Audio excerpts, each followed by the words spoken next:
In the race between shells and armor, the shell usually leads. Tank engineers had been trying all they could, making steel plates thicker, developing new alloys, and changing shapes.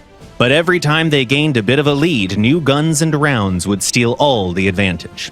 High explosive shells seemed extra dangerous in the first half of the last century. They left distinguishable marks on armor that looked like burns, so some even called them armor-burning shells. It wasn't entirely correct. You could say that a shaped charge produced by the explosives washes out the armor rather than burns it. It might be hard to imagine, but the velocity of such charges is so high that even the hardest steel behaves like a liquid on contact. Is it possible to counteract them at a small price? Yes, actually. Back in the 1940s, Soviet specialists proposed a revolutionary idea now known as reactive armor. All you need is to add blocks of explosives with metal lids onto armor. They would detonate when hit with a shell and meet it with the lid. The lid would then deflect and scatter the shaped charge, rendering it unable to penetrate the main armor.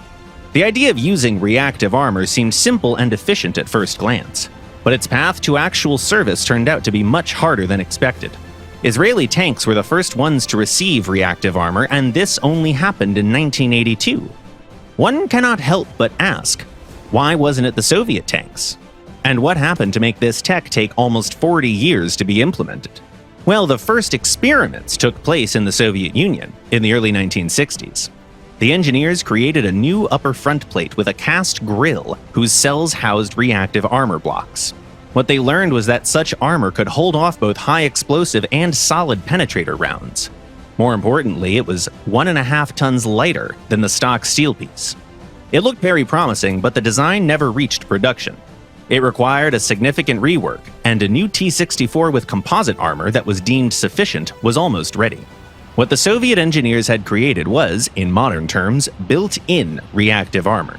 It could have had a better fate, but it was impossible to equip existing tanks with it, and the Soviet Union had too many old tanks in need of retrofitting. That's why the Contact ERA project began. This design is made up of explosive bricks that can be added to almost any tank's armor. Indeed, this type isn't as efficient, but it gave old machines a second life.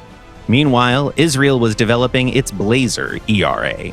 You can't have a monopoly on this kind of idea for long, so more similar systems quickly followed. And the first impressions were soon replaced with a balanced understanding of their efficiency. Reactive armor never became an all-purpose solution. A new exploit was soon discovered. Knock a few bricks or cells off, and the armor beneath it will become vulnerable. The race between shells and armor is still on.